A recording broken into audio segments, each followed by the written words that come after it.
management and planning.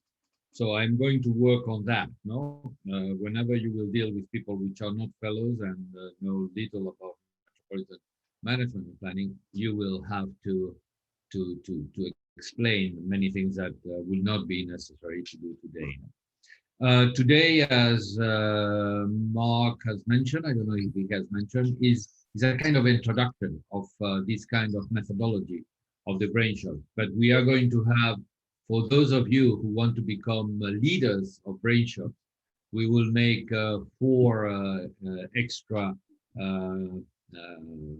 events explaining the details, the specific details of the Brainshop. Today, I'm just going to refer to those details in a broad context and to see how the Brainshop works altogether. We are expected to be for 90 minutes, 1 hour and a half, but I'm happy if there is any further questions to go on and to have later on any other day as well. We are fellows, so we belong to the same institution, and so I am here for you, and I am open to anything. I'm going to share, but really what I'm going to share is not the relevant aspect of my presentation. I am really going more to say things that do not have images, which are more conceptual. So the few images I have are not really the essential ones. What is going to be essential is what I'm going to say during this presentation.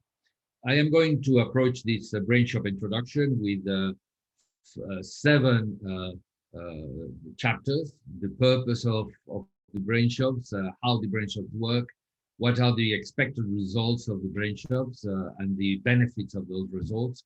But then there is risk as well, and there are flaws on the mismanagement of the results of the Brainshops. And then I will finish up with the efforts and costs of a Brainshop. And I hope that by the end you will have a general idea.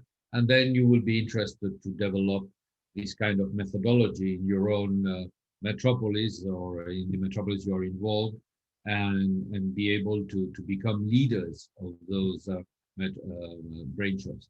I will always back you. So if you need in that kind of development of the Brainshop, you need any backing, professional, intellectual, conceptual, strategical, management, and so on, I will always be there, and I will be very happy to help you in the development of those Brainshops. What is the purpose of a Brainshop? I remember a professor of mine in Oxford that once said, and it really was printed on my neurons in my brain forever, no? That planning is not making plan papers, documents of planning. Planning was making immediate decisions with a general framework of a vision of the future. So you really realize what the future of that metropolis, of that city, should be. And that should not be, the end of that should not be a product of a paper of 500 pages with maps, diagrams, and statistics. No. The objective of all that is to be able to make immediate decisions within the mandate of the political people that have commanded, or commissioned the planning. Because if you have to wait for 8 years to finish a plan before you take any decision, then in 8 years' time you have lost 8 years. Situations are different, and most likely your plan is already obsolete when you approve it. So it's making immediate decisions, and that's the purpose of the Brainshop. No, there are quick wins. There is not only a vision of the future, but there are quick wins that immediately after the end of the Brainshop, you can start producing those projects and implementing those projects. No? The Brainshop, what it does, it compacts in 1 week. Obviously, 1 week is the time of the Brainshop, but you have to prepare that for 45 days, and then after that 1 week, you have the report and the follow-ups and so on. Depends on how far you want to go into that kind of commitment. No, but it's in 1 week. What you are compacting is both a strategic plan, a structural plan, and the projects which are relevant within that structural plan. No? And then you are exposing that into the public, the 6th day, for the people and the institutions and the professionals and the academics and so on to be empowered by the results and to have the ideas, the clear ideas in their minds. Remember, and you have seen that on the course, the inception course of Metropolitan Planning, the importance of Metropolitan Planning is not approving a plan. In Metropolis, there are so many agencies, institutions, ministries, municipalities, governments from the department or from the state with their own secretaries of transport and so on. There are so many institutions that it is impossible, absolutely impossible, to approve a metropolitan plan that will have all those institutions agreeing on that metropolitan plan. And if those institutions, each of them, had some competence of their own, and the plan would not be able to enforce, to commit those institutions to doing what the plan says, because they have their own competences by law and they cannot be imposed by the plan. So the objective of a plan is not to be approved and to be imposed, because that is impossible, to become compulsory. The idea of a plan is to create a common sense, a common culture in a metropolis of where do we have to go, in such a way that all people with that idea will go into that direction. And I run the strategic plan of Madrid, and I remember that in those meetings, we had 18 decision makers of Madrid in any area, transport or housing or whatever. If 2 of them disagree with the results, the ideas of the 16 others, at the end, those 2, even by disagreeing, when they went out of the meeting, they will work within the framework of the other 16, because no one wants to swim against the current of a river. You want to make the most of your potential, and then if you understand that the metropolis is going in that sense, even if you don't agree, you will walk in that sense, because you don't want to miss the opportunities of being part of that thing. So the importance of a metropolis, a plan, is not to be approved. It is to achieve a consensus, an agreement, something that is part of the collective subconsciousness, and everyone will work into that direction, even if they don't like it. No, and so the Brainshops are looking for that, a kind of consensus in a short term that will promote some projects and some ideas in one direction, and everyone will walk there. That's why you will see the 6th day at the end of the week. The presentation in public is very important, because if that public is not just 10 people, but is 300 people, and you have there the institutions, and you have there the professionals, and you have there the academics, and you have there the media, and you have there even the opposition, and there is a kind of empowerment of those people that are really concerned and interested in the management of a metropolis. There is a kind of consensus, an agreement about what you are presenting as a result of the Brainshop.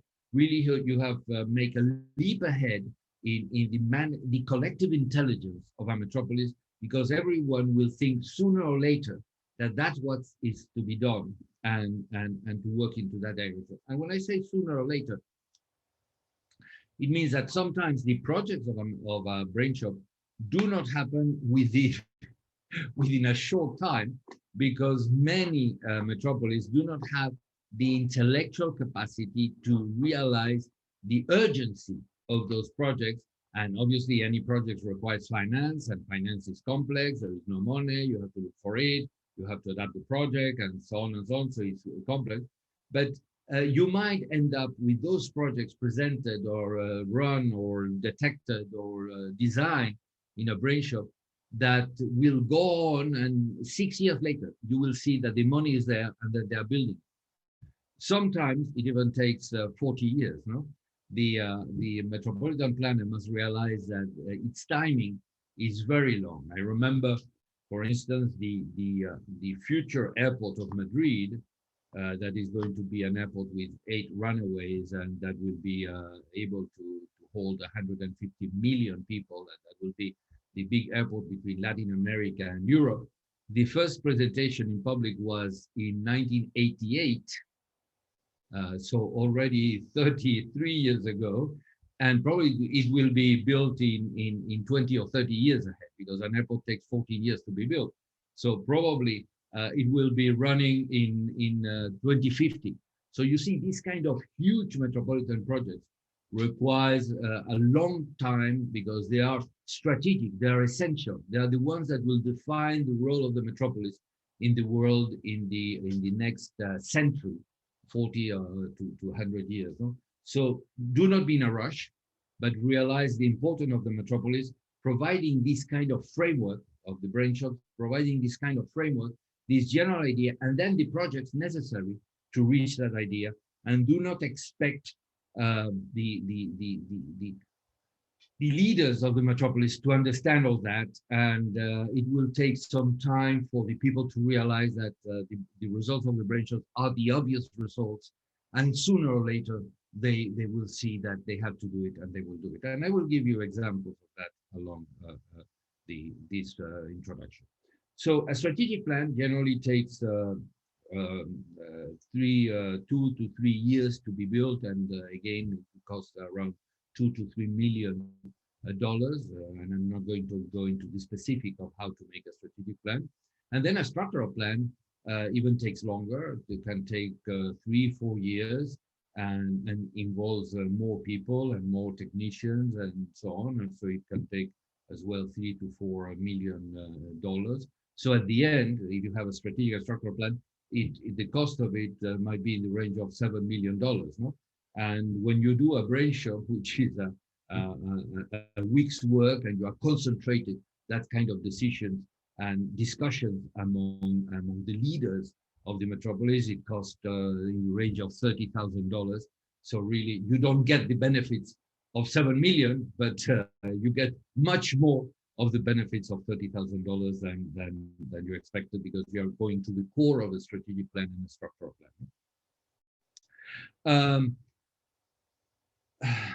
I'm looking my notes. No. So the strategic plan, what it does, the purpose of the strategic plan, is to ask yourself in the metropolis, what do you want your metropolis to be? And when you say to be, is not in a short context. Is not, I want to have clean water, and I want to have waste management, and I want, no. Now, these are tactics. I want the air conditioning in my house, and I want the heating in my house, and I want the pipes to work, and the water on my robinet, and so on. That's not the strategic of the future. The strategic of the future is, what is the role of that metropolis in the nation and in the world? If you are a national capital, national metropolitan area, it's not anymore the nation. Nations are small, and we have 190 nations around the world. And metropolis, there are 500 metropolis, which are all linked together. And thinking about Cebu and the people that are joining us in Cebu, Cebu has a very strong connection with the market of the USA, the United States, and with Japan. So Cebu is already into an international network of production, manufacturing, and so on. So the role of Cebu is not anymore national. Cebu has to look at the international role and so on. In Madrid, for instance, the results of the strategic plan of Madrid was that Madrid had to be the hub, the platform between two continents. Europe, because Spain is European, and Latin America, because Spain is Latin American. No? And so we are the turning point, we are the node where those two cultures, the European and the Latin American, which belong to the Western culture, but with differences, link and relate. So that is the role of Madrid in the next 150 or 200 years. And then you have to understand that your metropolis is not anymore part of a nation, it's part of a global network of economy, sociology, culture, history, and so on. And you have to find that kind of role. So the first thing of the Brainshop is, what do you want to be? No, so many times when I meet a mayor, or when I meet a minister, or administrations, or infrastructure, I ask him, Mr. Mayor, what do you want to be when you will grow older? And he looks at me and saying, well, I am already old and I'm already the mayor of the city. But what I mean is, what do you want your city, your metropolis to be in 30, 40 years? And if you don't know what your metropolis wants to be in 30, 40 years, what you are doing is just managing the basic elements of the metropolis, but you are not governing, you are not giving an idea, you are not a statement, you are a manager, but you are not a statement that are providing that hope and that objective for your metropolis in the role in 30, 40 years. So you have many mayors and many governors and many that are just managers. They are not proposing an idea, but just solving the small problems of the metropolis day by day. No, but that's not what a metropolis should be. And if you're into there, that kind of metropolis will always be an underdeveloped metropolis because they don't know the role, they don't know what is their most benefit, they don't know what the efforts they can push for that will produce more added value and more wealth for that metropolis. And so that metropolis will always be subservient of other metropolises that will use them for what these big metropolises that know what they want do not want to do, and they send it to those other metropolises to do it for them at a lower price that they will be done in their own metropolis. And I can give you many examples of that. You have to export, to externalize the production of things that are easy to produce and can be done by other people that charge less, that pay less, and so on. And you have to concentrate on those things that you are extremely good and you are the best. And that's what will give you the wealth of the metropolis and of the people of the metropolis. So first thing, what do you want to be? Second thing, what do you have to do to be that? You know? For instance, Mumbai. We did the Brainshop of Mumbai with the European Union and with the government of India. And Mumbai decided after, within the Brainshop, that the role of Mumbai in 30, 40, 50 years is to be the capital, the economic, the financial capital of the Indian Ocean. So from Cape Town in South Africa to Ho Chi Minh City in Vietnam, the main city, main metropolis has to be Mumbai with a country behind themselves of 1,400, 1.4 billion people. And they have to be the big metropolis of that region. They don't want to compete with New York. They cannot compete with London, but they can compete with all the metropolises around that area, and they have to be the head of that area. No? And then what the second question, once you have decided that, is what do you have to do to become that? And then a certain amount of projects like an airport in Mumbai with 23 million people, they have an airport of one runway in the middle of the city, and when you land, you scratch the TV antennas of the buildings around the airport and so on. That is impossible. You cannot become a world metropolis in that kind of condition. So we decided that our airport had to be done. The port, because India is still a country that produces goods that cannot fly because they are heavy with low value, so the port of it. And so you decide the projects that have to be necessary. So that's the second part of the Brainshop. And then once you have decided those projects, and generally you go into from 8 to 12 projects, which are the essential, you cannot make 300 projects. When someone presents a strategic plan saying, well, we have 300 projects because you have added up everything that everyone has asked for. We need a sports ground in the corner of that street with that avenue. No, that's not a strategic project. That is serving the local needs, which have to be served, but that's not. Really, the strategic projects are projects linked one to each other that produce synergies, and you have to select among 8. You must go into 8 to 12 projects. You cannot have 300 projects. If you have 300 projects, that many strategic plans end up with 300 projects because they ask the population, what do you think should be done? And then everyone tells, the potholes in my street should be filled and improved and so on. And you put all that together, that's a shopping list. That's not a neutral a food strategy, a food diet. That's just a shopping list. So you have to go into uh, a small amount of projects, 8 to 10, 12, and then let's do it. The Brainshop says, well, we have those projects. Those are the quick wins, and let's do that. And within the Brainshop, you have gather into each of those projects the institutions that are really the relevant ones that have to develop those projects. So it's not just we should do that. No, no, let's do it, and um, and let's do it together. Because one of the issues of the Brainshop is that you have groups, you have teams of people which are representatives of different institutions, institutions that normally in the newspapers, in the media, in the political arena, they are confronted because they are all fighting for the same kind of electorate, you know, the department, the governor, the state, you know, has the same electorate than the mayor, that the municipality within that framework, that city. So they are all competing in terms of political. But in the Brainshop is not that political frame.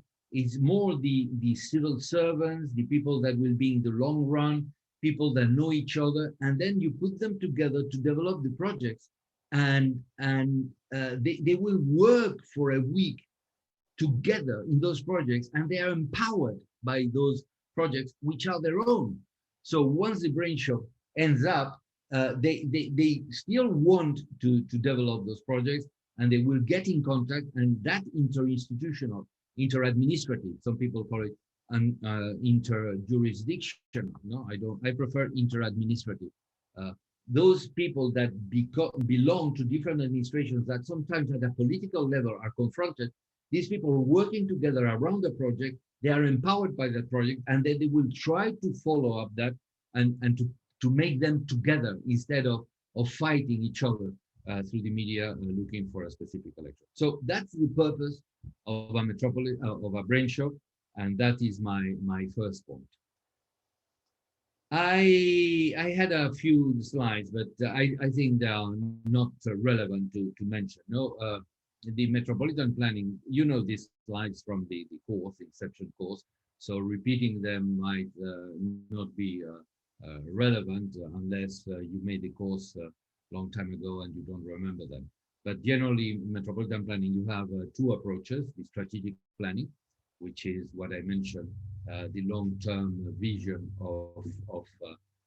of a metropolis. Where do you want to go? What do you want to be? And the physical planning we call structural planning, which is what do we have to do in terms of physical environment, transport, and so on. So normally, the strategic planning, you have two types of strategic planning. One is a planning of words. You put together the people that really know about the metropolis and are involved in managing that metropolis.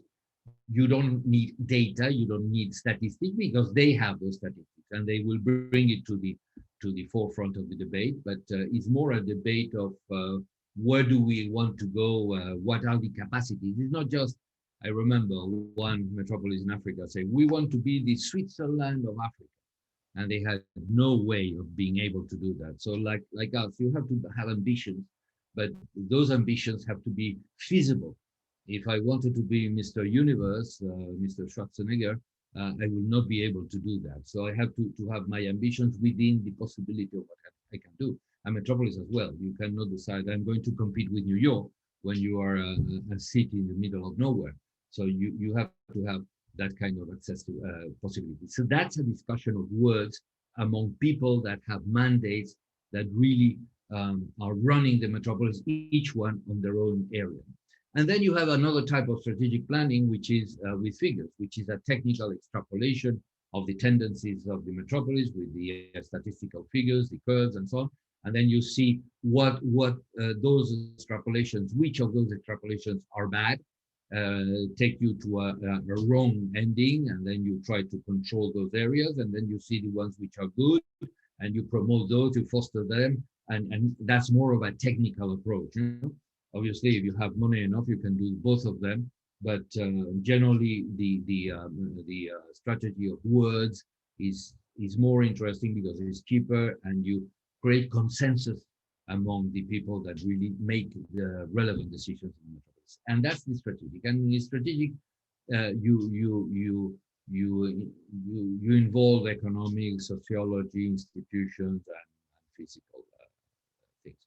Then you have the structural planning, physical planning, that uh, instead of going to the regulation of land in each of the municipalities, because sometimes in that metropolis in Manila is 27 municipalities, in other places is up to 80. In Madrid it was 180. In other places are less. So instead of rather going to what each of the plots should do or should be allowed to be done, that will be an immense job, extremely expensive, huge, expensive.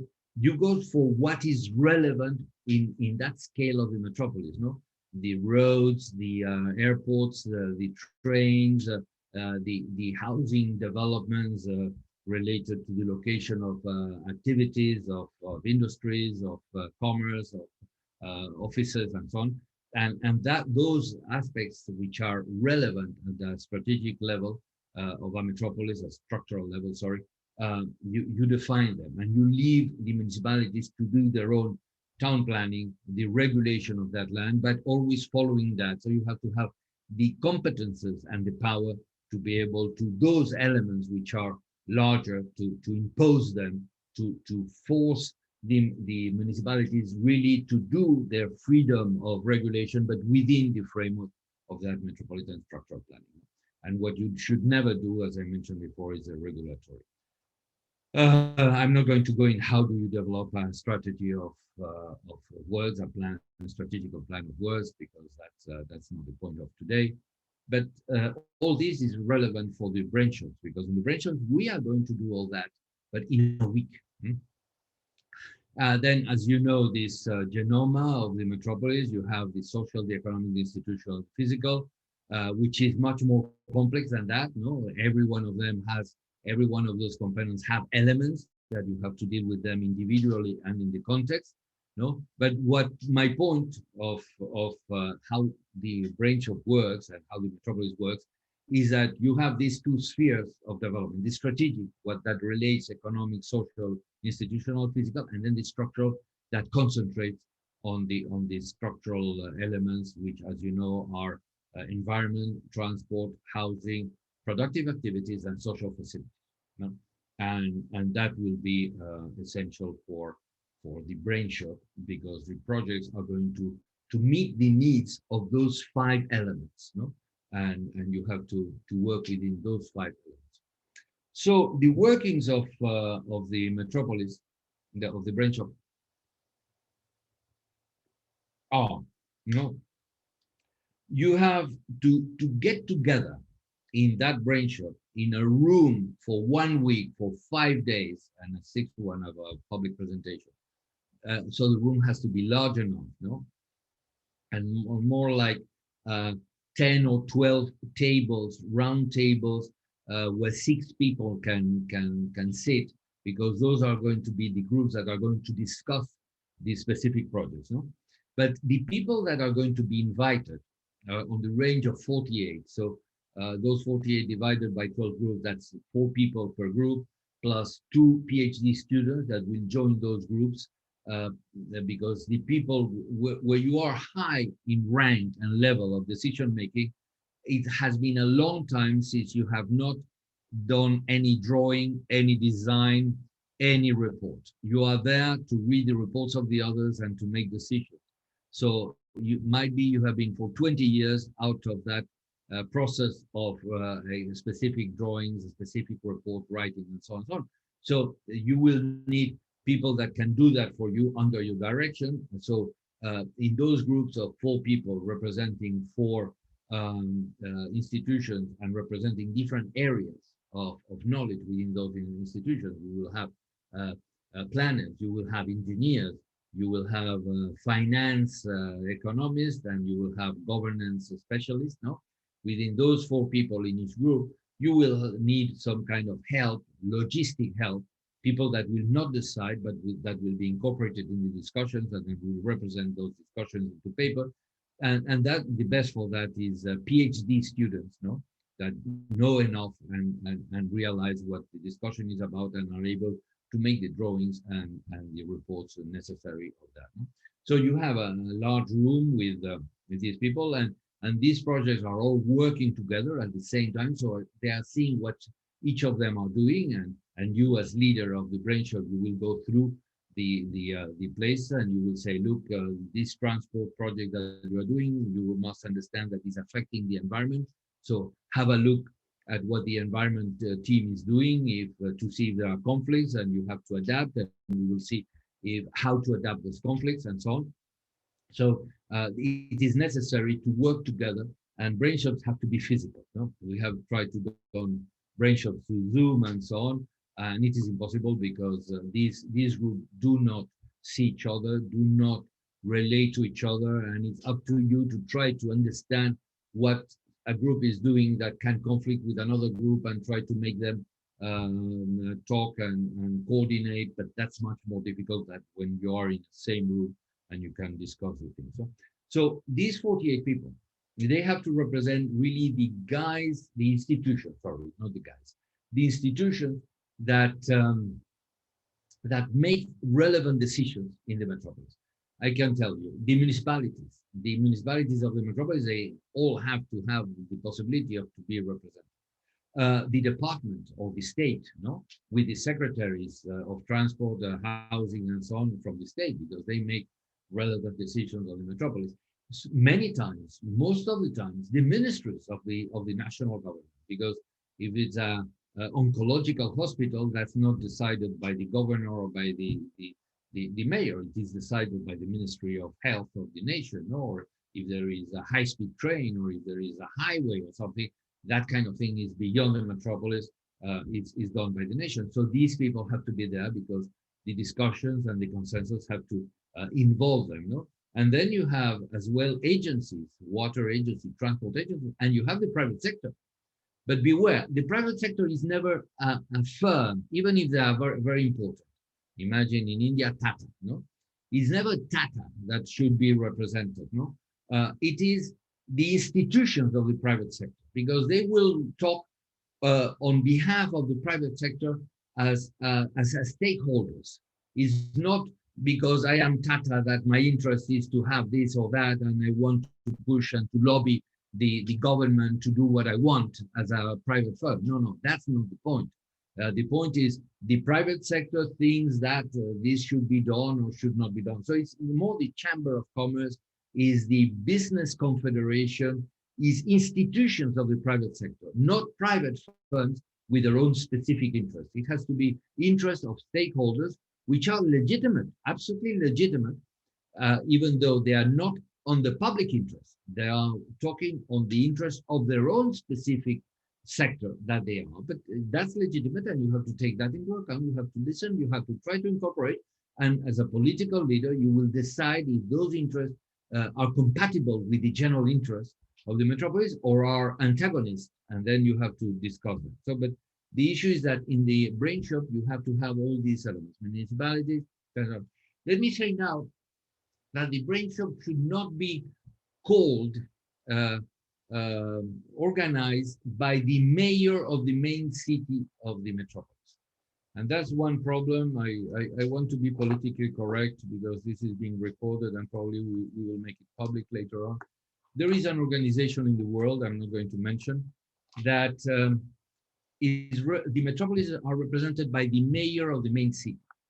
The mayor of the main city generally are not liked or even are hated by the mayors of all the cities around because he's the big one. He thinks the metropolis is part of his world, expansion world. He thinks himself as the emperor of the metropolis. And so everyone else doesn't like him. And if he calls for a Brainshop to coordinate actions in the metropolis, probably the other mayors will not come. Because when you say coordination, they will understand this guy wants to impose on us what he wants for the metropolis, and we will be there. He's much more powerful. For instance, in Bogota, the budget of the city of Bogota is 4 times more important than the budget of the province of the department of Cundinamarca around Bogota. So they are much more powerful in terms of competences in their own municipality, in terms of finance, budget, and so on. So the others do not want to come for coordination. But if the Brainshop is commissioned by a ministry, and with the idea not of coordination, but seeing which projects have to be built in the next 20 or 30 years, all the mayors want to come to the Brainshop because they realize that they want part of that project to be on their own municipality because they want to benefit from that big project, which is a strategic and structural project of the metropolis. So they will all come. So rather than having the Brainshop call upon commission by a mayor, even if it's the mayor who wants that Brainshop, because it's the benefit of the main city to have a coordinated metropolis, obviously, even if it's the mayor, it should not be the mayor of the main city that calls for the Brainshop. He should have a friend that will be a minister of administration, of finance, of planning, of transport, and something like that, and ask this minister to call for the Brainshop. And when you are the mayor of the main capital, the main city, you always have links with the government, and you can always ask for that help, even if the government is from a different political party. You must realize that this is for the general interest of the metropolis and the nation, because as you know from the course, metropolis sometimes are 60%, 70% of the GDP of the nation. So if that metropolis doesn't work, the nation doesn't work, and obviously the national government has to be involved in that. So even if you are antagonists in political terms, they must realize that together they have to think, they must go beyond that, and this is not an issue to conflict in the media and to insult each other in the front page of the news. And you can ask a minister to do the Brainshop. And that has another element, that the governments are the members of the World Bank, of the IDB, the Inter-American Development Bank, the Asian Development Bank, the African Development Bank, and so on. So the governments of the nations are part of those institutions. And when they ask for a bit of money, the peanuts that are required for a Brainshop, those big institutions generally say yes, because for them it's peanuts, and the government of that nation is their client and their owner, not only the client. Those nations are part of the board of those multilateral institutions like the World Bank, the IDB, and so on. So generally, it's much easier if you have a government institution that is involved with commissioning the Brainshop, because the finance immediately flows. So you have these 48 people that represent these institutions, and then you have there a difficulty. In what share, in what proportion do you want to have the representation in those 48 people? Obviously, the main city, the municipality, must have 4, 6, 8 representatives, no, because they are in Bogota, for instance, as I was mentioning, the whole Bogota metropolis is 9 million people, and I think that Bogota city is 2 million people. So it is already 25% of the metropolis, no? And really, you must have more representation depending on that population and all that. So you can have the main city with 4 or 6 representatives out of the 48, and then the smaller municipalities with 1, 2, and the smallest of them, they can share 1 representative among 2 to 3 parts. And then you have to decide if the problem of that metropolis are more on housing or more on transport, and then have representative of the transport sector more than so on. So this is already a political approach, that when you work to produce a Brainshop is not just a technical process. It has a political dimension, because whenever you are discussing the future of a country, of a city, of a metropolis, is not technical, because the future belongs to all of us, to all the citizens of that city. And the future is not to be decided by technicians. It is part of what we want to be as a nation, or as a metropolis, or a city. So it's not just technical; it's political. So the institution that has commissioned the Brainshop must have a kind of commissioner in charge of the development of the Brainshop, and you have to meet with that person and decide what is the share the share of the institutions that have to be members of the Brainshop, that have to participate, and be fair on that. Don't try to play politics. No, as the mayor of wherever is my friend, I'm going to put three representatives, and this other mayor I don't like, just one. And so no, be fair, because if you play with that, at the end, the legitimacy and the credibility of the results of the Brainshop will suffer from that kind of political bias. So you really try to make a framework of representation of all these institutions with a share, and you have to discuss with the local power, because you are a foreign technician, foreign to that metropolis, even if you are a national of that country, and you don't really know the dealings and the power structures and the equilibriums within the structure of the metropolis. So you have to leave these people, and that discussion, you have to be open to be flexible, but you have to have clear that it's not a political bias decision of that chair.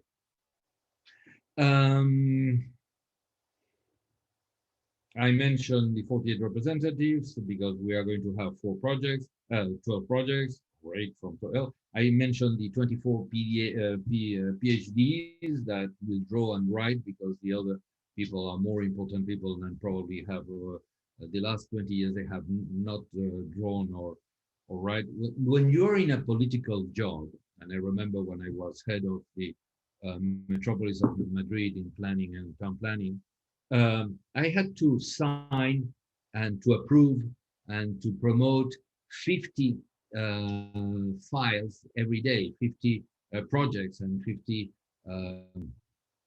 decisions that will impact the metropolis.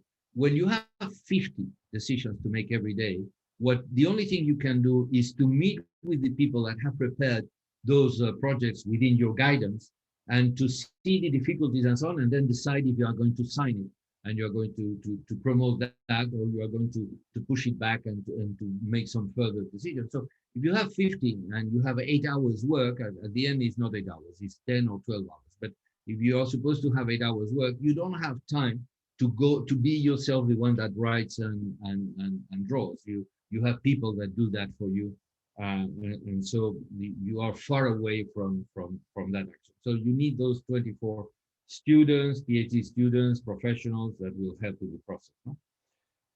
When you call those institutions and you say, well, the municipality of Chia or the municipality of whatever, no? The one representative obviously is not going to be the mayor that comes. It would be ideal, but as a mayor, you cannot be 1 week out of office, because you have many decisions. You have 50 decisions to take every day, no? And you cannot spend your time at the Brainshop. But as a mayor, realizing how important it is to be part of that Brainshop, because big decisions about the future of the metropolis and the future of the big infrastructures, the airport, the port, the highways, the trains, the housing, the industries, and so on.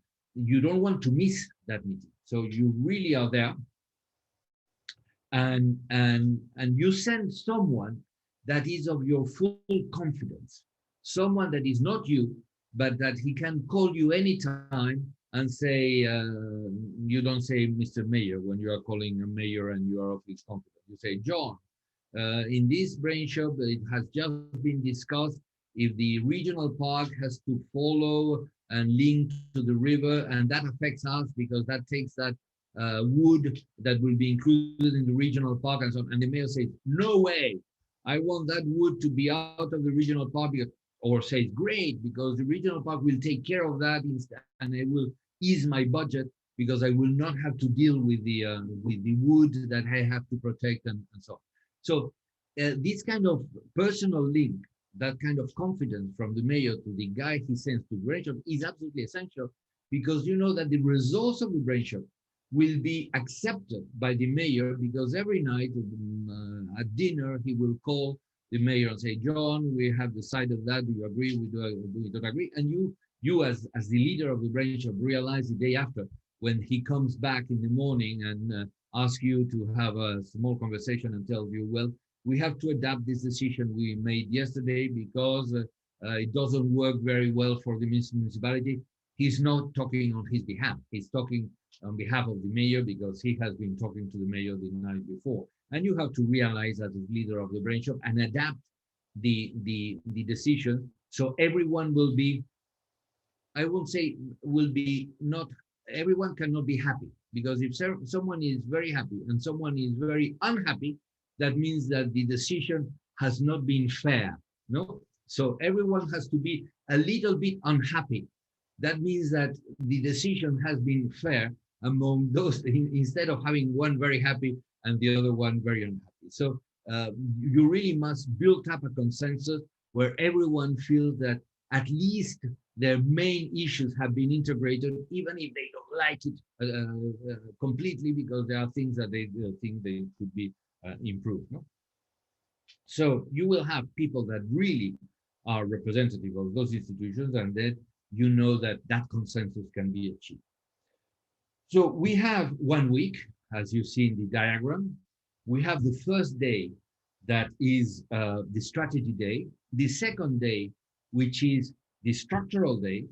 The third, fourth, and fifth day, which are the days where you develop the projects that you have decided on the second day. And then the sixth day is the day that you share those projects with the larger public and so on, and make it empowered within the metropolis. No? So the first day, we shall go, well, the first day, as you know, is the strategic decision. So you will have people from that metropolis having four interventions, four presentations, which are presentations about the components of the metropolis. You will have someone talking about economics, someone talking about sociology, the social needs of the metropolis, someone talking about the physical, the planning, and someone talking about the institution.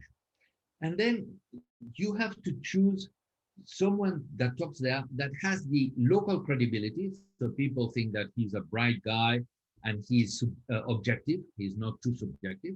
So you should not have a politician, because the politician is going to try to sell to you what he's doing and that everything is wonderful and it was bad when they took over, but now is on the good way and so on. No?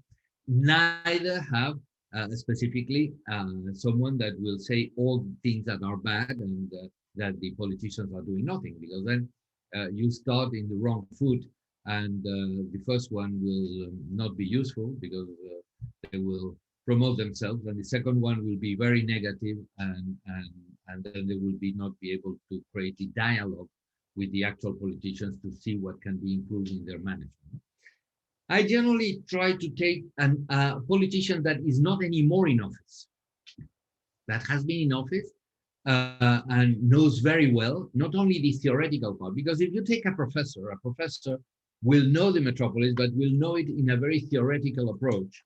And that might not include all the elements of the daily management, that when you understand that there are things that are possible to be done and there are things that are impossible to be done, either because you don't have the competences, because the budget is away from your possibilities, either because you don't have the capacities of your people, or you cannot hire people to do that, or the structure of institutions to be able to develop that project because it's a project too complex and so on. So when you really have had your hands in the dirt of managing, you understand not only what would be perfect to be done, no, that will be an objective, a desirable objective, a wishful thinking, but really what is possible and what is not possible. So you should have not a politician, not a professor. It should be someone that has been in practice, has been in office, knows the dirt of the process, but is not anymore involved in those politics. No? So someone on that kind of framework. But the problem with those presentations is that generally they present what is being done in a descriptive way, and you don't want just a description. You want an analysis of strategies. So generally, these people, very knowledgeable, very capable, great guys, great brains. No, they present something, the description of the metropolis, but you don't want that. So it's up to you after the presentation to make the right answers, to force them to have to as we say in Spanish, mojarse, to get wet in terms of getting to the pool and decide what should be the strategy of that metropolis for the future. No, for instance, I was reading some papers from Cebu yesterday. No, and they say, well, we are a big manufacturing area. We work for this mainly countries, for the USA and for Japan and so on and so on, and that's great. But what do you want to become in 20, 30, 40 years? You want to go on being the manufacturing area of the USA and Japan? If you do that, your wealth will be low because manufacturing doesn't pay. What you pay is when you produce an added value. So how can I do from this manufacturing to become a financial hub or become a design hub that will add value to those manufacturers? How can I go into manufacturing goods that will have a high value with a low weight in such a way that I will be able to ship them by plane instead by ship? My benefits are going to increase.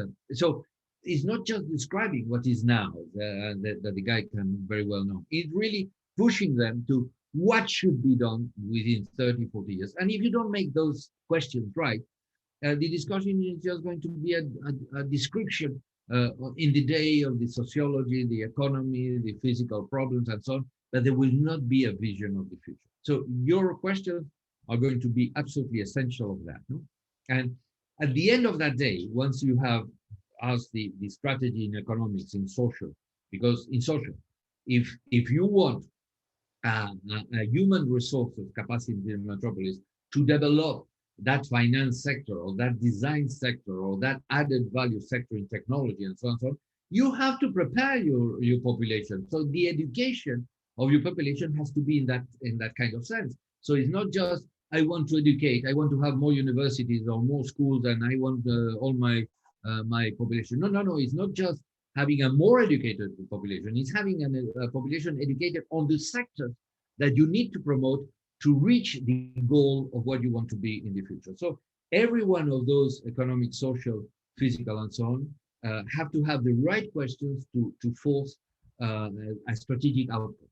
And as I have mentioned before, Madrid, the strategic outcome of the strategic plan of Madrid was we want to be an intercontinental hub between the European Union and Latin America. And when we decided that, the airport of Madrid was 90. Adobo, can you mute yourself? Thank you. When we decided that Madrid airport was 9 million passengers in 1992, and now it's 51 million passengers. And that has multiplied by 5 the income that the airport and the international traffic has produced to Madrid. So you see that single idea. It's good that strategy is a single sentence. A single sentence is not 3 pages, is not 70 pages of a strategy. A single sentence that everyone will understand and everyone will work into that kind of direction. I mentioned as well that Mumbai decided that it wants to be the capital of the Indian Ocean. I remember Ahmedabad in India, halfway between Delhi and Mumbai, decided that they want to be the Boston of India because they are halfway into, they have good universities, they have a lot of universities, and they are halfway between Delhi and Mumbai, and they are going to have the high-speed trains, so students in 1 hour and a half can come from Mumbai and from Delhi, and they want to develop the knowledge framework that later on will allow them to have a technological area that will be serving Delhi and Mumbai from the middle of them. So they want to be the Boston of India, or Bucaramanga in Colombia. They realize that they are the umbilical cord of Venezuela. Venezuela has the airport of Caracas, the port of Caracas, so that's fine. They have the airport and port, but everything that goes by road in Venezuela goes by Bucaramanga and Cucuta. And so if they are the umbilical cord of road access to Venezuela, whenever Venezuela will have to be rebuilt because now it has been for 30 years in a crisis. Whenever that's the future of Bucaramanga, being really the placenta or the umbilical cord, and that's a strategic. And they have to prepare themselves for when Venezuela will start running. So you see, a single sentence will give you the results of that first day of discussion on those areas. No? You have to provide as well. It's not you who decides the strategy. It has to be the people in the room, the 48 people discussing and so on. And you can only try to synthesize ideas and to show that, to throw that into the discussion for them to decide. And then the second day, we are going to the structural, the structure of the metropolis. And then there, as you know, you remember the environmental component, which is natural environment and artificial human environment. So it's only not only nature, but it's as well the cities, the physical aspect of the city, the physical hardware of the cities. You discuss environment, you discuss transport, you discuss housing, productive activities, and social possibilities. Out of those five elements, of that component, you remember that there are two of them which are the more difficult to combine, to coordinate, which are transport and environment, because they are a continuous system. And when you impose both of them within the metropolis, they generally conflict. When you impose a system and another system, they conflict. So you have really to solve environment and transport to be able then to fit the discontinuous elements within the grid, the framework that you have introduced. And then you have someone talking about the environment, someone talking about the transport, someone talking about each of those. You have five guys. The same thing as I mentioned, not the guy in politics actually that's going to say that they're doing great things in the environment, but someone, not someone that is going to criticize what is being done, someone that has the possibility to understand what is being done and to propose things that need to be done. The attitude of these guys is not everything that is being done is wrong, not everything that has been done is being done is right. The attitude of these guys is this is what is being done. It is fine, but let's realize that these other things could be done because they are as well necessary. So let's focus on these new things that are complementary and now necessary and will frame the whole thing together and will make a consistent policy in transport or environment for the future. But then each of these guys only knows about environment, only knows about transport, only knows about housing, no? And they're going to talk about that. So it's up to you in the questions at the end that will be able to link that element to the other elements, no? They say, well, we have to increase this, we have to make that highway. And it's up to you to say, well, do you realize that that highway is cutting by half the regional park that has species that have to be extremely protected and so on and so on? Because he's thinking just on the need to link north and south and doesn't realize or doesn't want to realize that the regional park is there. No? So you really have to be the one that realizes the links with the other aspects and make the question to be able to create a synthesis and a synergy. He will say, no, we have to have that highway. No, but it cannot be there. Is there another alternative? Well, we can make this turn, or we can make this, or instead of having one highway, we can, I don't know. But it's up to your questions that will be able to create a synthesis of interaction between all these different elements of that component. And at the end of the day, after those 5 interventions, no, more or less 30 minutes, 40 minutes at most, 1 hour with the discussion, 1 hour each of them. So you have already 5 hours of different sectorial discussions. At the end, you frame up those discussions, and you have to decide by that end of the day what are the 12 projects which are essential for the future of that strategy. Because that second day is we already know what we want to be. So what do we need to do to be that? No. So if that If that highway is not necessary for the strategy, you will say, well, if you want to do it, go ahead. And if you have already approved it and you have already the budget, well, you are not going to throw all that away. But that's not the strategy. The strategy is the port or is the airport or whatever. No, I don't preconceive the strategy. But you must realize that those projects have to be the ones that is what you have to do to become what you want to be.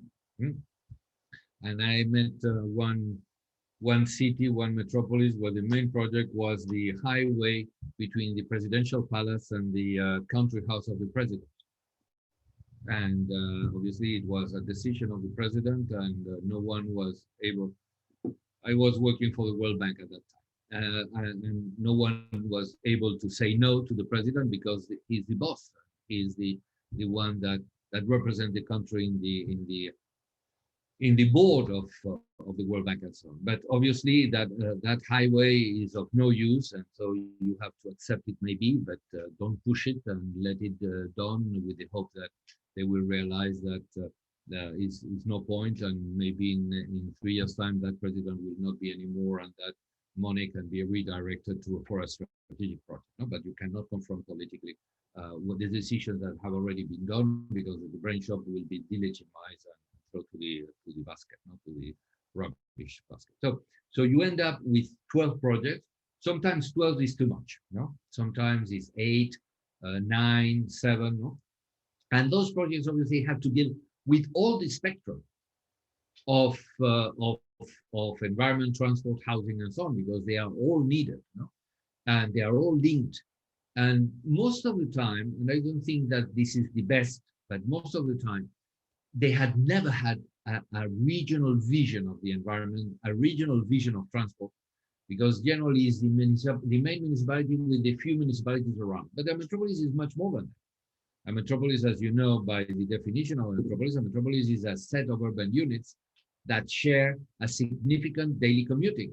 And so that daily commuting can take you 50 kilometers away from the metropolis, and generally the vision of the local politicians is in the close environment of the metropolis. So they generally have not had that environmental vision. They generally have not had that transport vision. They are just thinking about, let's make this highway or let's make this tunnel or this bridge, neither housing or infrastructure. So you need to frame that kind of general. So most of the time in these countries where they have not had these visions, you must have one of the projects which is creating the framework of the environment.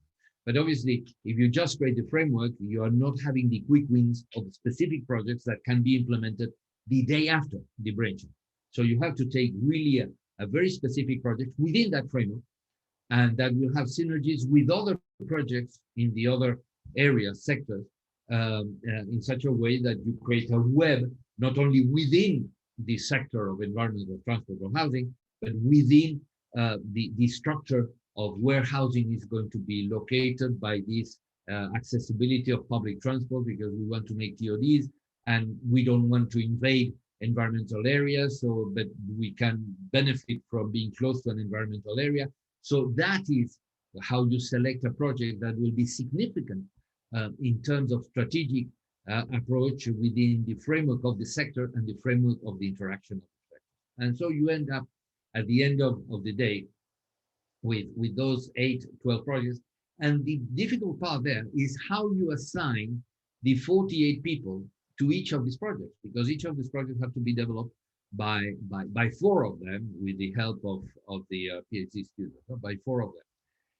These 4 of them, the best will be to have discussed with the people that were trying to promote a housing project that is within the framework of the strategy. It's not because they belong to a promoter, developer, and wants to develop that because he owns the land. We are not talking about that. We are talking about really the location of a push of housing over there, because you are creating a public transport rail line, and then you must have some TODs. So you select one TOD that will be significant, and then you will push the metropolis in the right direction instead of going to the wrong direction of invading environmental quality areas. So you select one of the projects, and who wants to develop that? Probably the ones that have promoted, talking about housing, interested in housing.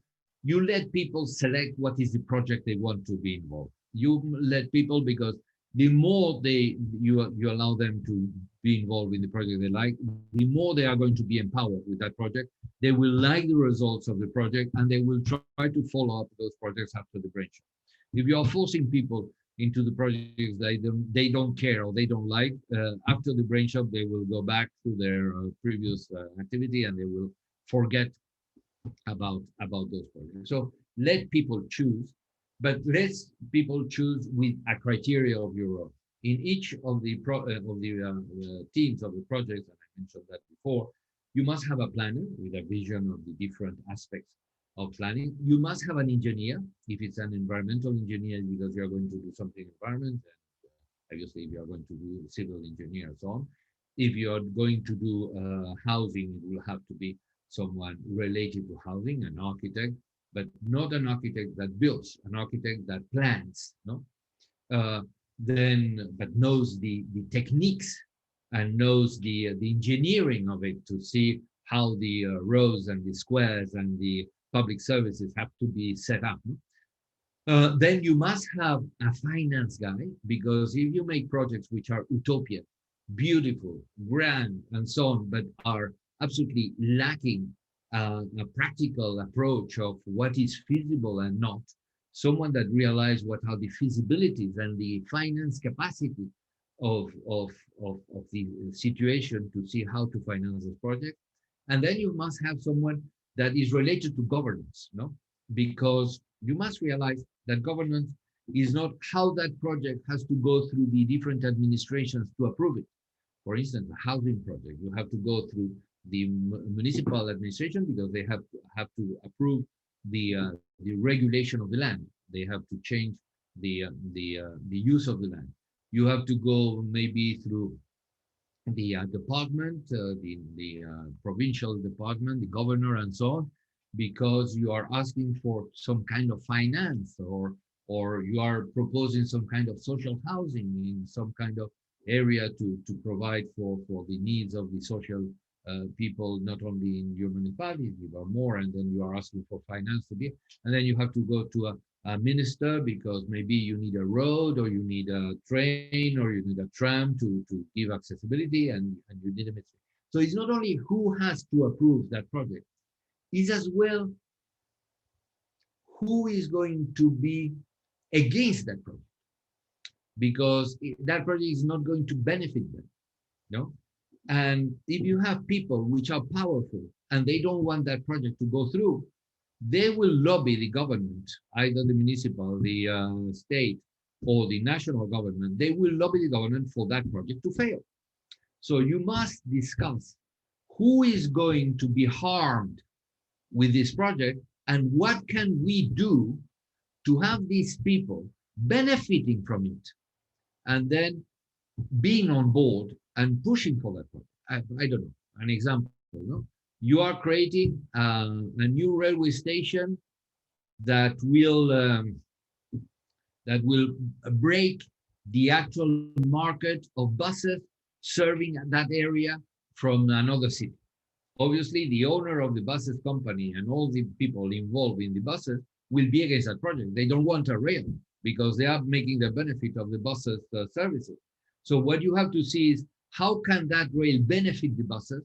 I am going to make a bus station right in the rail station in such a way that the buses, instead of providing the trip from one city to the other, what they're going to do is to feed routes and to spread the people that arrive to the railway station have to go 3 kilometers away or 5 kilometers away. How I'm going to adapt it to make these people to benefit from that train instead of being harmed by it.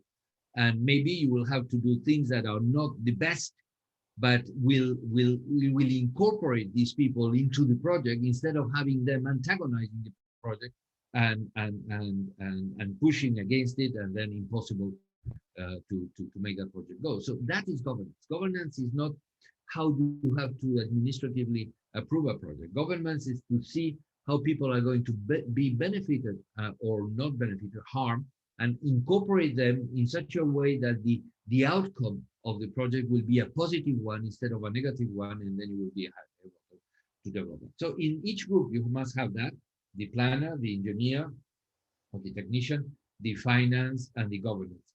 It's difficult to have in this kind of process finance guys and governance guys. Generally, governance guys are civil administrators, civil servants that know the administration, and but they know how that administration affects stakeholders groups, and then they can provide that kind of vision of benefits and harms into the private sector.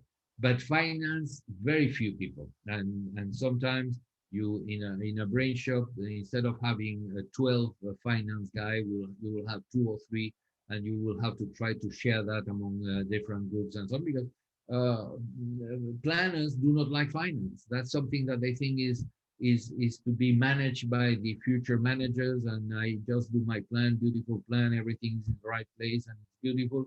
And if the plan is not performed, the fault is not mine, it's the fault of the managers that have not been able to manage the plan. And that's not right. If you do a plan that is not manageable, the fault, the flaw is yours, because you should do a plan that is manageable. It's not up to the managers to manage it. It's up to you to create a plan that will be possible to manage. And it's very typical to say, I made a wonderful plan, but the politicians and so on did not listen to it, so the plan has been obsolete in 2 or 3 years. No? So you have to introduce that, but then by introducing the finance guy, it's difficult, and that's an effort that you have to do. So we are in the end of the second day, and we are at the end of the 90 minutes. So Mark, come to the rescue. I might still have uh, another hour and a half to go. So what I will suggest, Mark, is that the next, well, this gives you a clear idea on how to approach a brain shop and what is we are dealing with. So if you really are interested, we are going to make 4 workshops like this one, 4 presentations, discussions like this one. And so if you are really interested of going into the details, learning how to manage and how to run a brain shop, join us through the IMF organization, and then we will go into all these details in such a way that you will be able to manage those brain shops. And if there are any questions in the future when you will be managing one of the brain shops with whoever administration, if you need any help, I am there. I'm very happy to help. Mark, what do you think we should do? Yes, Pedro, perfect. I'm here to rescue you. Perfect. I think thank you very much for well, first of all, thank you for giving us that very extensive sharing about the brain shop, particularly on day 1 and day 2. And we actually prepared this brain shop training specifically to prepare for the Metro Hackathon. So that's actually the purpose of this. So before I proceed to presenting about the Metro Hackathon, so I'd like to give the floor to the audience, to our participants here, the fellows, our guests from Cebu. If you have some questions, feel free to shoot. Yes, Mark, Pedro. Yes. I understand this was just an introduction of 1.5, because we're going to run this with much more precise approach for those who want to become leaders of brain shops, to learn how really the small details of how to run the brain shop. So when will we have the 4 sessions that would be the continuation of this introduction? Have you planned for some dates about that? How do they have to join? They have to who is in charge? Is that you? And they have to ask you for being members of those next sessions. Can you give us a framework of the future? Okay. Okay. So thank you, Pedro, for that. So let me step back a bit. I also am glad that some fellows are able to join us this day. So the framework is what we intend to do is to have the brain shop as one of the core product of the International Metropolitan Fellowship. So that's number 1. In order to be able to become a core product of the IMF, we have to build our capacity as fellows. We have to have as many fellows as possible that is able to conduct the brain shop. So right now we were able to do Kochi and the Bhubaneswar before, and out of the 200 fellows that we have, I would say about only 1/10 of it that are familiar with the brain shop. So our goal really for the rest or the next succeeding months is to capacitate and roll out brain shops as much as possible. But again, the reality of the situation has very limited terms of being able to conduct actual brain shops. As much as we want to invite as much stakeholders to engage as much metropolitan areas, even Pedro yourself, you're unable to go to India. I think you were supposed to visit India and have a brain shop, right? Even Bhubaneswar, when we had it a couple of months ago, or I think, sorry, last year, it was also supposed to be physical. So we weren't able to do it physically. So the reality of the situation is we cannot do a full-blown brain shop. But we anticipate that after this pandemic, after this situation, things lighten up, then we can proceed with doing more brain shops. So with that said, what we plan for the IMF is to, instead of putting together a full-blown brain shop, we are launching the Metro Hackathon. It's as you mentioned, Pedro, it's actually 1/10 of a full-blown brain shop.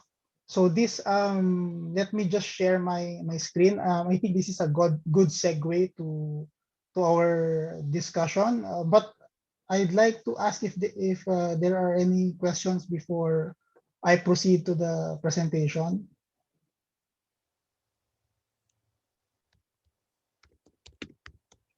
Okay, let me just share my screen.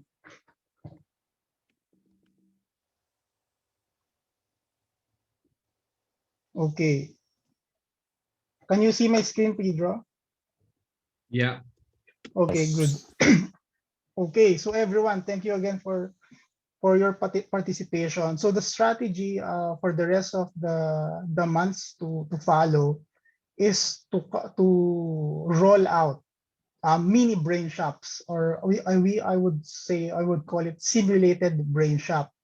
What does this mean? It means that we'll be learning by in practice. We'll be learning by doing the things that Pedro's taught us about brain shop. We will try to apply this in actual situations, actual metropolitan areas, actual metropolitan projects.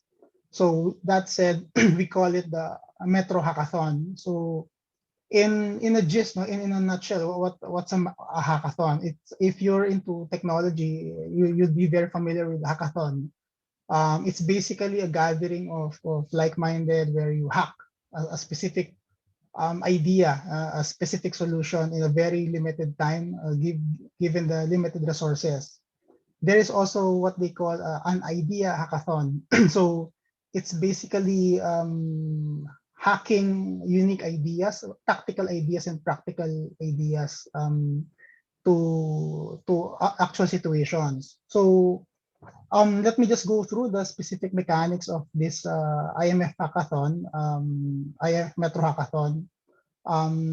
Again, thank you, Pedro, for setting that context. And so the idea is to create brain shop teams. So each team will be composed of a representative for each sector. So as Pedro mentioned before when he presented the genoma, so you have the technology, the transportation, the housing, the productive facility, and so forth. So given the COVID-19 situation, so we are anticipating that we'll be inviting limited stakeholders. In the case of Cebu, we've started to actually brainstorm. Later, I'll explain further what we have in store for our team number one, which is Metro Cebu. So the situation is we will optimize what we have in the fellowship. We have 200 fellows currently with the IMF in the different 7 chapters. So let us see who we can mobilize. Right now, we've seen 50, almost 50 are interested to participate. So each team will research about the respective metropolitan areas and conduct a simulated brain shop. So again, if given the situation, we're unable to invite mayors, stakeholders, then an alternative plan B is to have role playing. So where fellows or other guests that we can invite play the role of mayors, play the role of just to simulate what a brain shop typically can look like, can happen. So in terms of partnerships and collaborations, we've been exploring some collaboration. I think we have a guest here from Digital Foam. They are an AI-enabled startup that is developing a tool for planning. So they are now exploring venturing into metropolitan scale simulations. So we'll have that demonstration later on.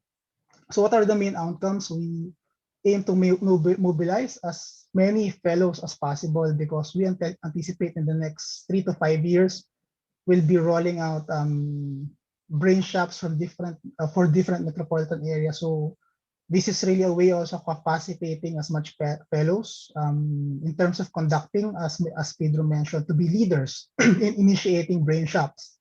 We have a lot of already potential metropolitan areas that need brain shops, but this is a good time to prepare internally, and later on we can develop the process.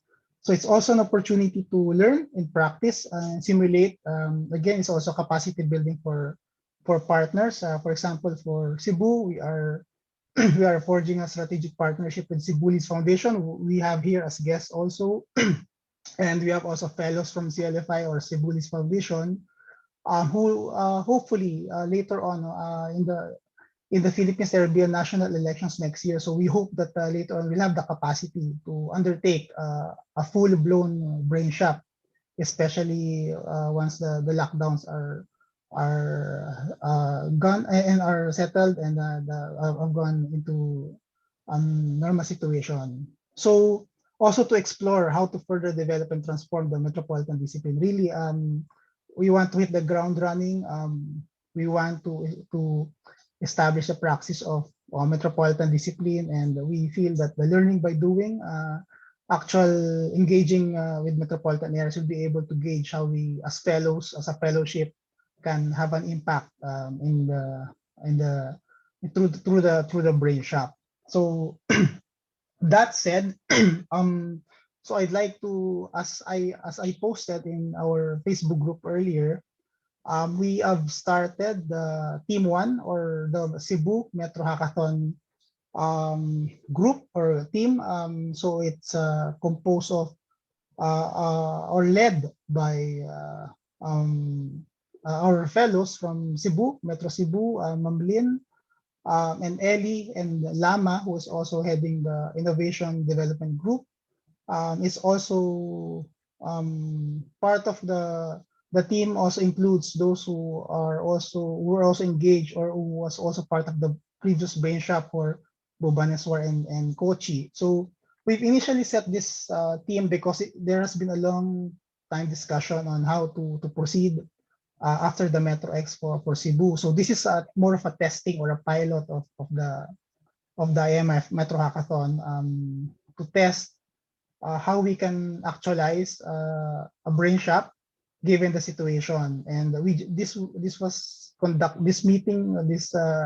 team was just set up last week. So I think 24 fellows here, or 20 or more than 20 fellows here. If you are interested to join the Cebu Metro Hackathon team, or if you are interested to set up your own Metro Hackathon team, or want to nominate a particular metropolitan area, you have the capacity to link to a metropolitan area and actually conduct a Metro Hackathon, then we'll be welcome to support you. So just the other day, we met with the Metro Cebu. I think Sir Maxwell is here with us. Also Ellie, not sure if Mamling, I think she is currently sick, but we met with the president, Sir Dondi of CLFI, and this is really prototyping and trying to pilot and test the mechanics of the Metro Hackathon. So right now we just had a very brief discussion on the about Cebu. Pedro mentioned he was reading about Metro Cebu. Currently we're gathering all of the data, but I think based on the discussions from the discussions with Metro Cebu and from Pedro's presentation, it will be good to focus the Metro Hackathon on day one. I think it's important to establish the answer to that question. What would the metropolitan area want to be to become? It was a very interesting discussion we had with Metro Cebu, and I think we can repeat this. We can replicate this in other metropolitan areas through the Metro Hackathon. So what we aim to do in the next couple of months is to proceed with that. To instead of that 1 week condensed day 1 to day 6 of a traditional brain shop where that's usually done face to face, given the situation, we will spread that out in a 2 month. It's a 2 month spread where each team will be conducting internal simulated brain shop, and then at the end of the day, at the end of the output will be presented on the IMF Congress on October. So I don't know if you can still hear me, Pedro. You can still hear me. Yes, Marky, we can hear. Okay. So if as you know, the October is going to be the World Metropolitan Day. It's a celebration worldwide, and it usually falls on the first week of October.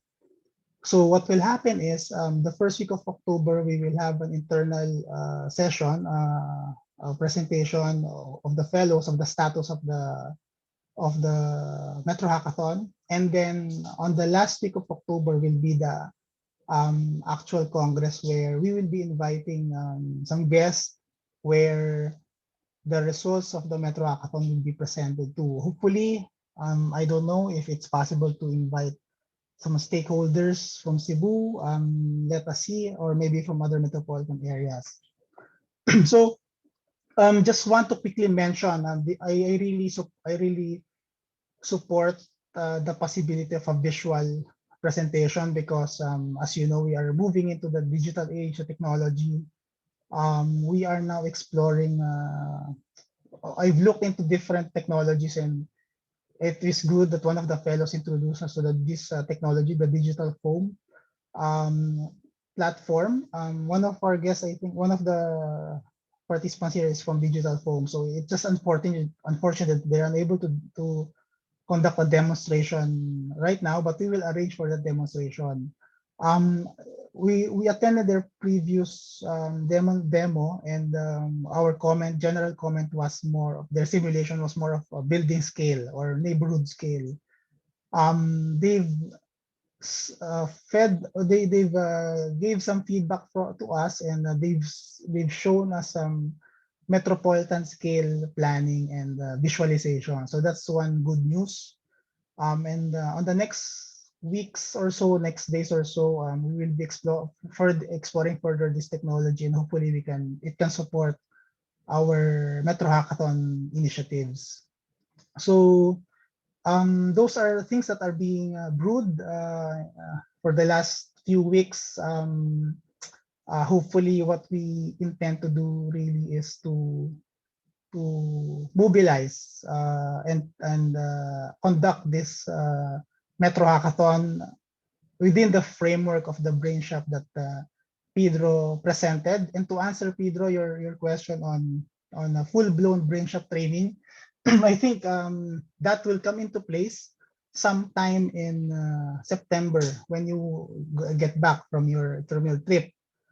Sometime between the first to fourth week of September, because what I'm thinking is we will modularize the Brainshop such that each module will contribute to the development of the the plan, the Metro Hackathon output. Mark, So Mark, yeah, Mark, let me say that all the people that we have been participating today, if you have any questions, any doubts about aspects that I have presented, and you put them forward to me, that will help me to make those four sessions more interesting, more focused on what are your questions, instead of just going on explaining how the Brainshop works. So I will be very happy to have comments, emails to Mark, to myself about your questions, your doubts, and so on, because that will help to focus those four sessions.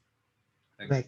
Yes. So basically, I think what is good, you were able to establish the foundation, the introduction. It would be good to develop further the Brainshop training, and as I said, I think September is a good timing. So I see a lot of fellows here. So if you have, yes, we have a recording. We will post it in our YouTube channel, and we will also post it in our FB group. Um, so Pedro, I have a question maybe to jumpstart some questions. For specifically for Metro Cebu, one of their priorities to is to come up with something that is implementable, something that can really they can really execute. And one of their challenges is, of course, the governance. You mentioned about a governance brain shop. What typically does a governance brain shop look like?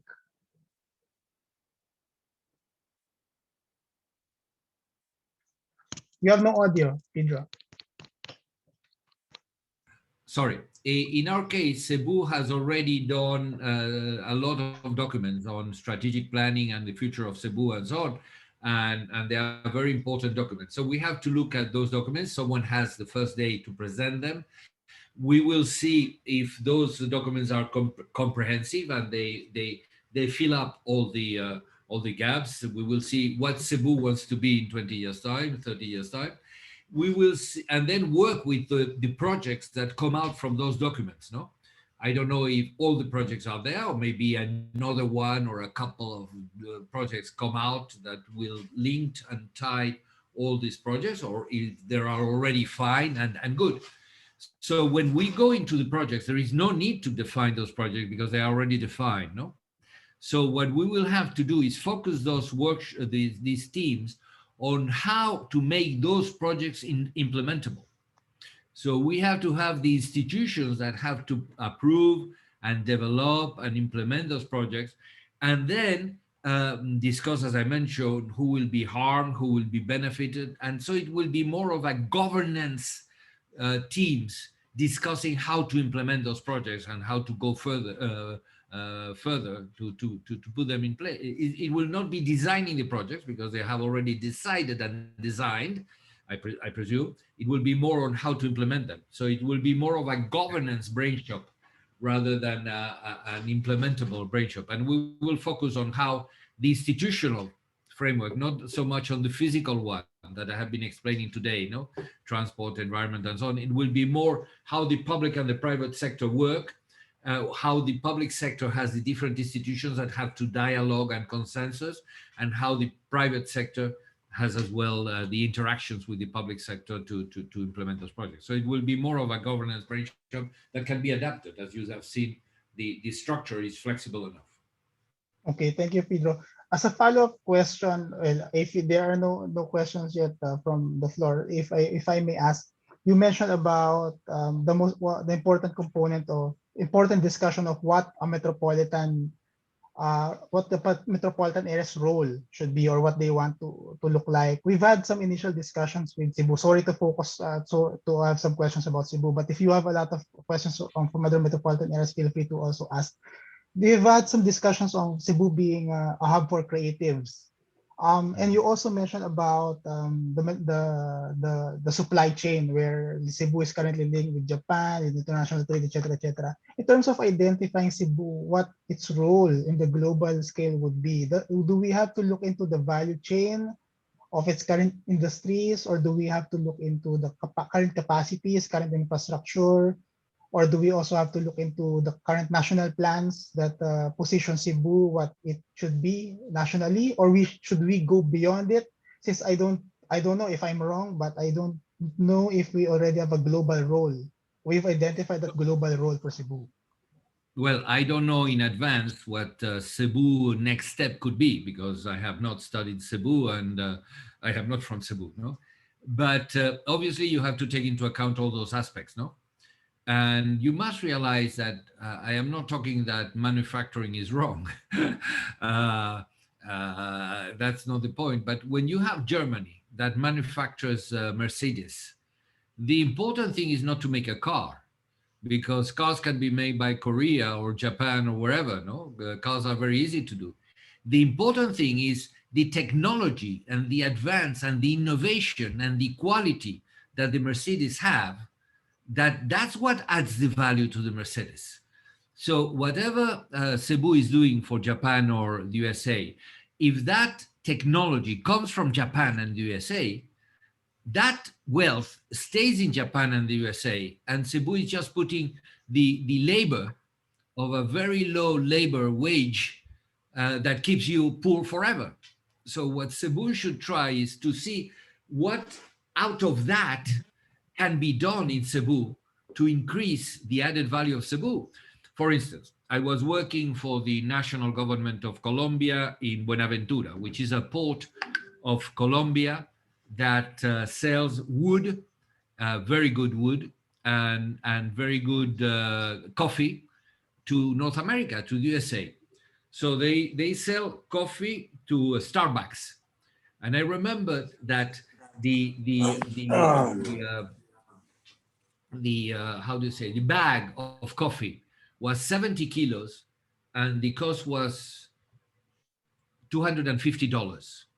But out of those 70 kilos, Starbucks in Seattle, no, makes 30,000 cups of coffee, no, that the value of that is $30,000. So the added value from 250 to 3,000 to 30,000 is made in Seattle. Why cannot Buenaventura say to Starbucks, look, if you put your factory in Buenaventura instead of in Seattle, no, we will be able to produce those cups of Starbucks that will be shipped from or flown from Buenaventura to Mexico, to Johannesburg, or to Tokyo, no? And instead of costing whatever, it will cost a third of the value. And then Buenaventura becomes not only an exporter of goods or raw materials, but the added value to those raw materials is the wealth of a country. The wealth of a country is not selling raw materials. The wealth of a country is adding value to those raw materials. And so that's why I don't know. I don't know Cebu. I don't know if Cebu already does that and so on. But there is always a possibility to include technology into what you are doing to grab an extra step and provide added value to that good. No? And when that added value is a lot per kilo, no? For instance, a computer, an Apple computer, a laptop, which is produced in Silicon Valley in San Francisco, the cost of a laptop is $2,000, and the weight is 1 kilo. So that doesn't go by boat; it flies. So Cebu, if it wants to become wealthier and produce more technology, and that will increase the value of the product and reduce the weight, does Cebu need to think about an airport, freight airport, capable of doing that in 20 years' time or 30 years' time? Because an airport takes 14 years to be built. So all that, what do I want to be and what do I need to do is what I don't know if it's already in the strategic plans and documents of Cebu, but that's part of what has to be discussed on the Brainshop. Okay, thank you, Pedro. So I have a final question. If others don't want to ask, you mentioned about 48 participants for a brain shop. Does this 48 participants have to consider already what, for example, what that particular metropolitan area can be? Like, for example, if they are already thinking of technology, does that 48 participants ideally include participants within that metropolitan area who knows about technology, who knows about the value adding innovations of the Well, particular area? Well, that is part of the preparation of the brain shop, and that has to be discussed with the institution that commissions the brain shop. No, Okay. if that institution wants to develop more the aspects of technology, then the institutions that will be invited will have technological approach and will be related to technology. So it is depending on what the institution that commissions the brain shop wants to have as a result, that we have to adapt that and to discuss. And it doesn't need to be 48. Maybe it can be less, but at least it should be 4 members per project. And if we have 12 projects, it should be 48. But if you have 40 instead of 48, what is important is that those people that are involved, even if they are not the bosses of their institution, they have to be very close to the boss of the institution, so they can discuss with them, and they are really representative of the institutions. Because if the institution is represented, I don't know, by the guy that opens the door in the morning and closes the door in the evening, that's not the institution. He doesn't know what's the strategy. He doesn't know. He cannot call the boss. He cannot represent the institution right. So we have to discuss that, and then how to the letter to these institutions, to the president, that he never answers. So you have to be able to call the secretary of the president and ask him to respond to the letter, and then so on and so on. All that is a preparation that takes 45 days before you can run a brain shop. And it is important, because if you don't have the right people, then the results are not going to be legitimized, are not going to be consensus right, and so on. But that's part of the preparation of the brain shop. Okay. Thank you for that, Pedro. I think that gives a full context and foundation for the planned Metro Hackathon. So what I would like to propose as possible next step, Pedro, for September is in line with the Metro Hackathon. Maybe we can have a series of sessions focusing on the expanded day one, such that if we have other teams, or in this case we only have Cebu, then maybe we can have a session on September where we try to have a brain shop training course, more of an expanded day one. So this is subject for discussion. Again, I thank you for your time and for sharing, and also for, of course, for your knowledge about Brainshop. I feel this is really an innovation. And if there are no more questions from the participants, I hope we get back from you, your feedback. It will be very helpful in terms of us developing further, because a part of the Metro Hackathon, the idea really is to develop a metropolitan toolkit, and the Brain Shop is one component. So we need your help, we need your support in developing all of this. So again, it's really late in the evening here in the Philippines, and Mark, I don't know from all. Yes, Marks? there's question in the chat box. Okay, Uh, who are the right people to be involved in the vision okay. of metropolitan cities? Well, I explained that at the beginning of the presentation. No, the right people are the it's not the right people, it's the right institutions, the ones that decisions impact the metropolis. No, and then you have to see what is the share of those importance, and then ask the president of that institution to send the right people to the brain shop. I spent some time explaining that, and probably in these 4 sessions we will see with more precision that question. Yes, we'll have. I foresee that come September when you return, we'll have the follow-up session, more of on the preparation. and then followed by the specific question of what the metropolitan area would like to be. So yeah, we'll develop that further. Again, with your feedback, we can discuss it. But for now, I think this has been a very interesting session. And before we go, I would like to take a group photo. If you're okay, if you can open your videos, everyone. It would be good to see your faces. It's only this time that we're able to meet. We've actually combined this. We're supposed to have a separate fellowship night on August 6th, but we've decided to combine it here because on August 6th we plan to already start talking about the Metro Hackathon. So if you're able to open your videos, Mertz, are you able to take a photo or Iesa? So Yeah, they're glad to still see opening. everyone's faces. I see a lot of people here. Fadli, who just finished the Metro X Jakarta the other day. Another successful session. Mark here, Mark Romir de Villa who's joining us, who will be part of the Metro Hackathon for Cebu, who's from Politecnico de Milano. I see Iesa here, who's from Nation chapter. Malu, Danny, who's also part of our global board, who's preparing now for our IMF Sub-Saharan chapter Metro X, which is going to be on September 1, right, Danny? Yeah. He's actually also leading the marketing and digital media task force. So, well, since I mentioned about that, so just to announce that we have already a Twitter account, we have LinkedIn, we have a YouTube channel, we have a Facebook page, and coming soon a website.